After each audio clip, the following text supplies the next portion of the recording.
इस देश में हिंदू इतने बेफिक्र हो चुके हैं कि अपने भविष्य के बारे में भी नहीं सोच रहे।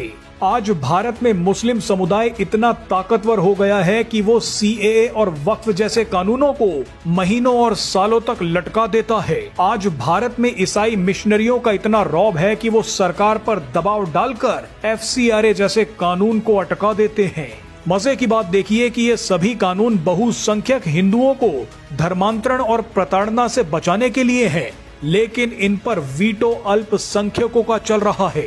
आज एफसीआरए कानून का जॉइंट पार्लियामेंट्री कमेटी के पास जाना ये दिखाता है कि हिंदू अपने ही दुश्मन बन गए हैं। जो सरकार धर्मांतरण और एनजीओज पर लगाम लगाने के लिए एफसीआरए कानून लाना चाहती है, उसी सरकार को कमजोर कर दिया गया है। लेकिन क्या आप जानते हैं कि भारत ऐसे कौन से 3 कदम उठा रहा था जिसे रोकने के लिए भारत विरोधी शक्तियों ने एफसीआरए कानून को ही लटका दिया। इसी के साथ आपको बताएंगे कि पीएम मोदी, गृह मंत्री अमित शाह और सीएम योगी के पीछे कौन पड़ गया है। आइए सबसे पहले इसी पर बात कर लेते हैं। कुछ एक्सपर्ट्स का मानना है कि बीजेपी के 3 नेता भारत और दुनिया के इस्लामिक और वामपंथी इकोसिस्टम के प्राइम टारगेट बन चुके हैं। पीएम मोदी और सीएम योगी तो बहुत पहले से ही टारगेट पर थे, लेकिन इस्लामिक वामपंथी इकोसिस्टम ने इस लिस्ट में अब अमित शाह को सबसे ऊपर रख दिया है, क्योंकि अमित शाह से ही वामपंथी इकोसिस्टम सबसे ज्यादा खौफ में है। अमित शाह के नेतृत्व में कश्मीर से आर्टिकल 370 हटा, सीएए कानून आया, एनआरसी की प्रक्रिया शुरू हुई, कई राज्यों में यूनिफॉर्म सिविल कोड लागू हो गया, नक्सलवाद को जड़ से खत्म कर दिया गया और अब धर्मांतरण को रोकने के लिए एफसीआरए कानून लाया जा रहा था। ऐसे में अमित शाह इस्लामिक और वामपंथी इकोसिस्टम के टारगेट बन गए थे। विपक्ष भी अब सीधे अमित शाह के पीछे हाथ धोकर पड़ गया है। लेकिन अब सबसे बड़ा सवाल यह है कि विदेशी शक्तियों के साथ साथ भारत का विपक्ष एफसीआरए कानून के पीछे क्यों पड़ गया है। दरअसल इस वक्त भारत 3 बड़े प्रोजेक्ट्स पर काम कर रहा है। इसमें सबसे बड़ा प्रोजेक्ट जिसकी सबसे कम चर्चा हो रही है वो तमिलनाडु के कलपक्कम में बना 500 मेगावाट क्षमता का स्वदेशी प्रोटोटाइप फास्ट ब्रीडर रिएक्टर है।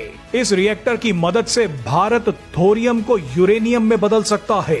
फिलहाल तो भारत को यूरेनियम खरीदने के लिए दुनिया के सामने हाथ फैलाने पड़ते हैं, लेकिन कलपक्कम का ये फास्ट ब्रीडर रिएक्टर पूरे भारत की किस्मत बदल सकता है।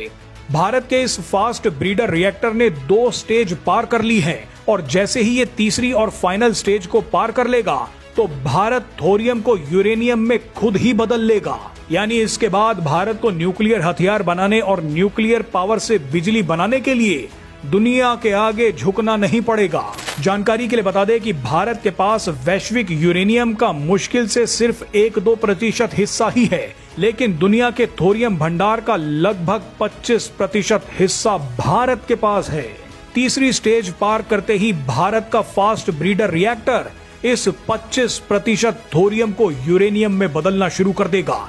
इसके बाद भारत को इंपोर्टेड यूरेनियम और विदेशी न्यूक्लियर लॉबी के आगे झुकने की जरूरत नहीं है। यही कारण है कि विदेशी लॉबी एफसीआरए के लूप होल्स का फायदा उठाकर एनजीओज के जरिए भारत के इस प्रोजेक्ट को रुकवाना चाहती है। भारत का दूसरा प्रोजेक्ट है ग्रेट निकोबार प्रोजेक्ट। ये चीन के सबसे बड़े वीक पॉइंट मलक्का स्ट्रेट के पास है। आज भारत को अपने ही 75% ट्रांसशिपमेंट के लिए सिंगापुर, कोलंबो और दूसरे देशों का सहारा लेना पड़ता है, लेकिन ग्रेट निकोबार प्रोजेक्ट भारत को हिंद महासागर का एक बड़ा मैरीटाइम हब बना देगा। लेकिन इस प्रोजेक्ट को रुकवाने के लिए चीन एनजीओज को जमकर पैसा दे रहा है। राहुल गांधी इस प्रोजेक्ट को रुकवाने के लिए खुद अंडमान निकोबार पहुंच गए थे। अगर एफसीआरए कानून लागू हो जाता है तो ऐसे प्रोजेक्ट्स में बाधाएं नहीं आएंगी। भारत का तीसरा बड़ा प्रोजेक्ट है एथेनॉल ब्लेंडिंग। भारत हर साल ईंधन आयात में करीब 22 लाख करोड़ रुपए खर्च करता है। पेट्रोल में एथेनॉल ब्लेंडिंग से ये पैसा बचेगा और विदेशी ऑयल लॉबी को झटका लगेगा। तेल के मामले में भारत काफी हद तक आत्मनिर्भर हो जाएगा, लेकिन भारत के इस प्रोजेक्ट को भी बदनाम करने के लिए खूब पैसा बहाया गया। विदेशी लॉबीज ने भारत के इन्फ्लुएंसर्स को खरीदा, E20 पर फर्जी खबरें बनवाई। अगर एफसीआरए कानून पास हो जाता तो किसे कितना पैसा कैसे मिला है ये भी पता चल जाता।